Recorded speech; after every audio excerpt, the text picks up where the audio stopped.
Hi friends, welcome to my channel. This is the third video on the Create ReFramework from Scratch series. In the first video, I created the overall structure of the ReFramework. In the second video, I have created the entire initialization state. If you haven't watched those previous videos, please watch the videos. The link is in the description. In this video, I will create the entire get transaction state.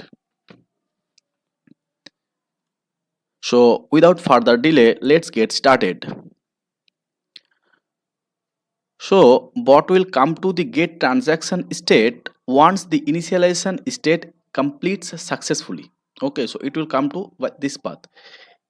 In the initialization state, if there is any exception, it will come to this end state, and everything is successfully done in the initialization state, then it will come to this get transaction state. So what we are doing in get transaction state? In the get transaction state, we get the next transaction item to be processed. Get the next transaction item.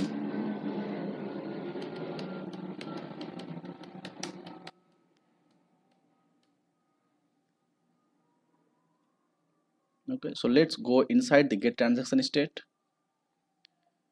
So we are inside the get transaction state, and the first thing we'll do in the get transaction state is we'll use a should stop activity. So if you don't know the should stop activity, this is a very good feature in UiPath. So in orchestrator, so let's say your bot has maybe 1,000 records, okay, and it is processing one by one.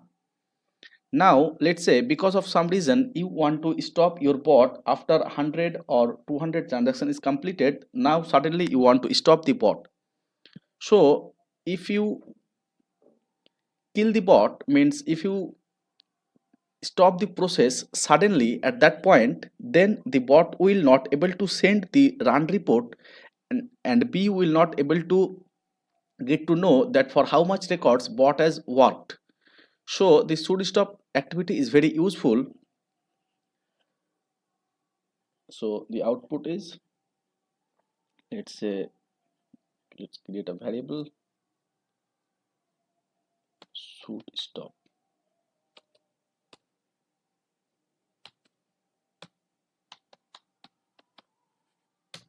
Okay, so if there is a should stop initiated from the orchestrator, then let me just create it. Then I will, then you will understand it better. So the should stop is a boolean. Let me just correct the name.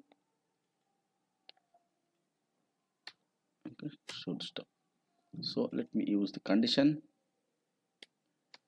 should stop. This one is our variable. Okay,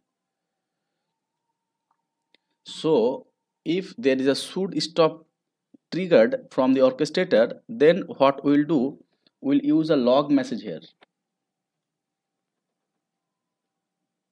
that stop process requested.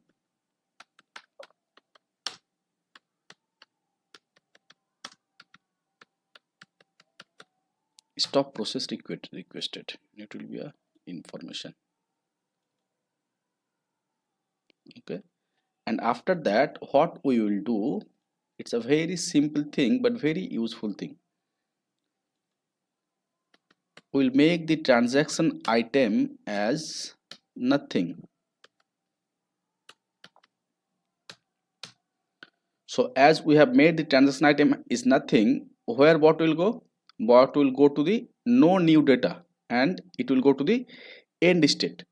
So now as the stop requested is initiated from the orchestrator, the transaction item will be assigned as nothing, and it will go to this end state, and the end state you will close all the applications. You can send BU the mail about the all the records that bot has completed, and when you will trigger the bot next time, then from the next item bot can pick. Okay, see, so this is a very good feature. If should stop requested. Okay, now if should stop is not requested, then it will come to this else state. Okay, and here in else we'll use a try catch block. We'll use a try catch block, and inside the try catch block we'll invoke a new XAML for the get transaction data. So let's use a get transaction data sequence. Get transaction data. Okay, so in this get transaction data there are some arguments that we need. So the first argument that we'll need is the transaction number.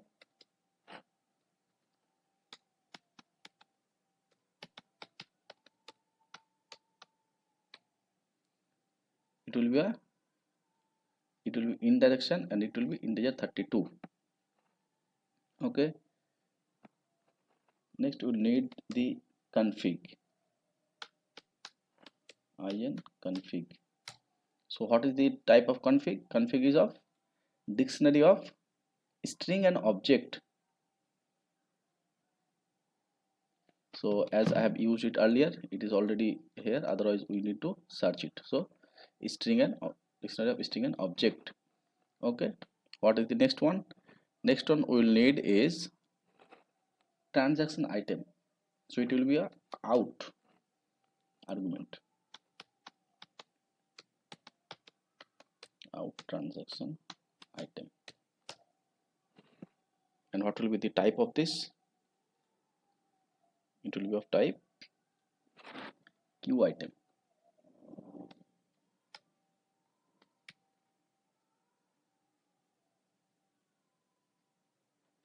Queue item.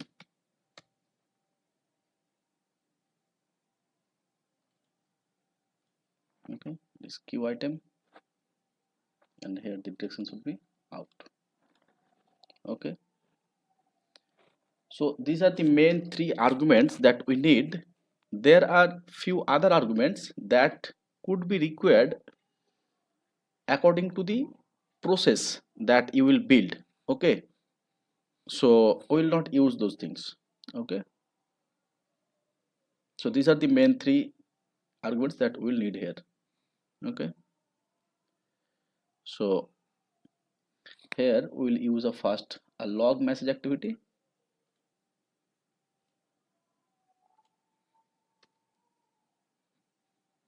Getting transaction item.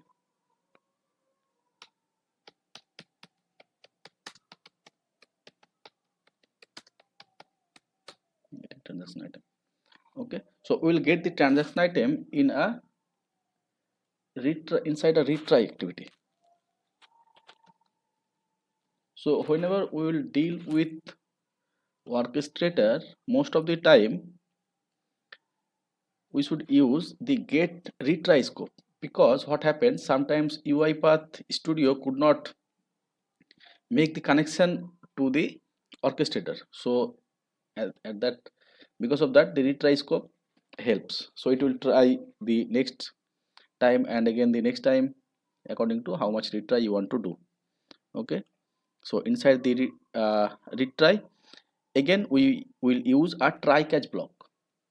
Okay, so you see, whenever you will deal with getting something from the orchestrator, there will be a retry scope and there will be a try catch block. And here inside the try catch block, we will use get transaction item activity. Get transaction item activity.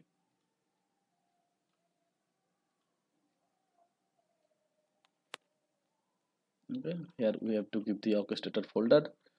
So we will give the orchestrator folder from the config. So config is inside data. Let me open it. I'll use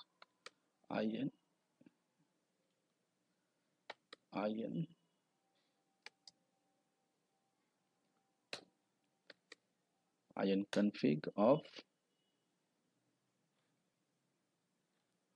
orchestrator folder, that will be there, orchestrator queue folder.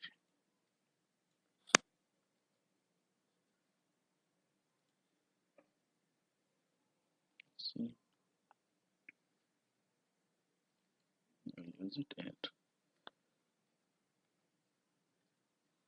dot to string. Okay, and in the queue name also in config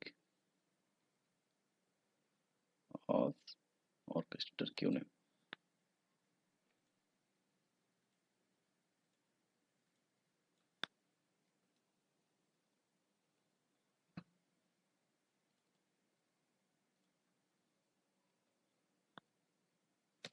Dot to string. Okay, so we'll try to get the transaction item from the orchestrator queue, and here the output will be out transaction item.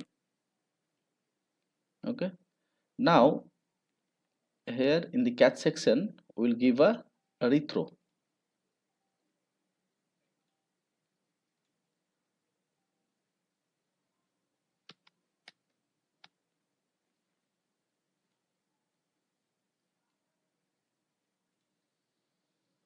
So it will throw the exception,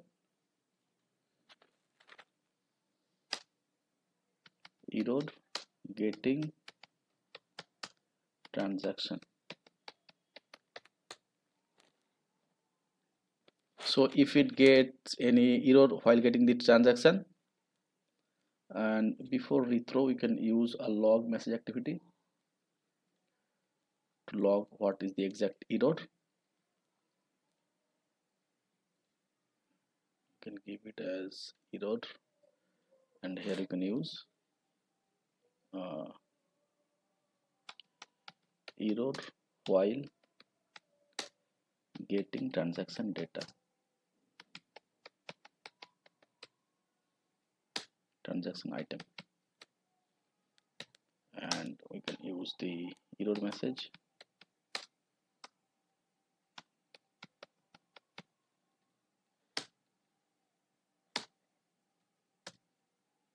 exception dot message, exception dot message. Okay, so if it gets any error while getting the transaction item, then it will rethrow. So as, but it will not go to the anywhere, it will retry it again, because there is it is the try catch block is inside the retry scope. So once after, if the limit of the retrying is exceeded, then this try catch block will, from this exception part, it will come to this try catch block. Okay, and here we will give exception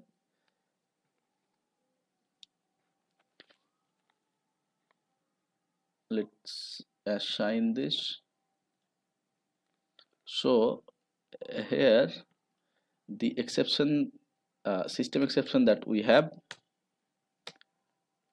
we will give it as the exception that we got here. Okay, now we'll give a log message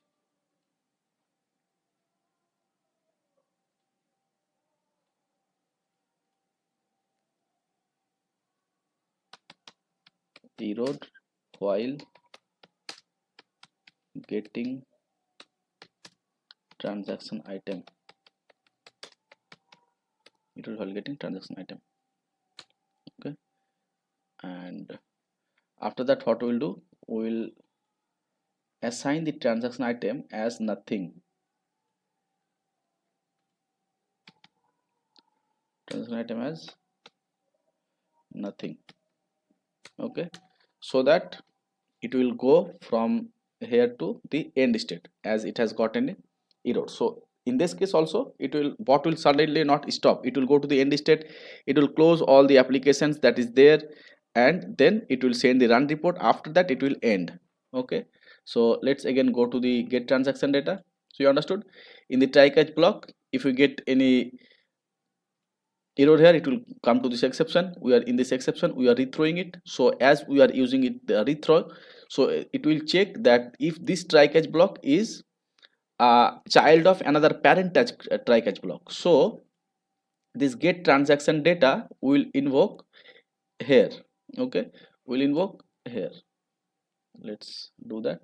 This get transaction data that we have used, we will invoke it inside this try catch block. Okay, so there is a exception in this get transaction data here. Okay, so it will come and it will check that if it is part of another try catch block, so it is part of this, it is child of this try catch block, so it will come here and it will come this exception part. Okay, and here in this transaction item will be nothing, and it will go to the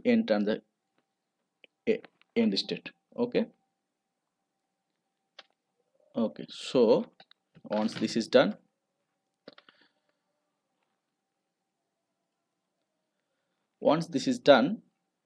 getting the transaction data, just let rename it as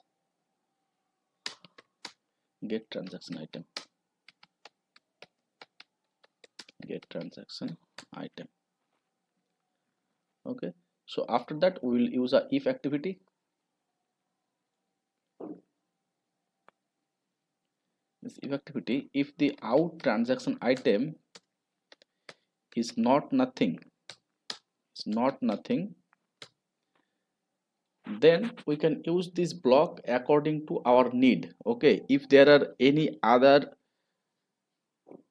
information that you need from this out transaction data, then you can use it here.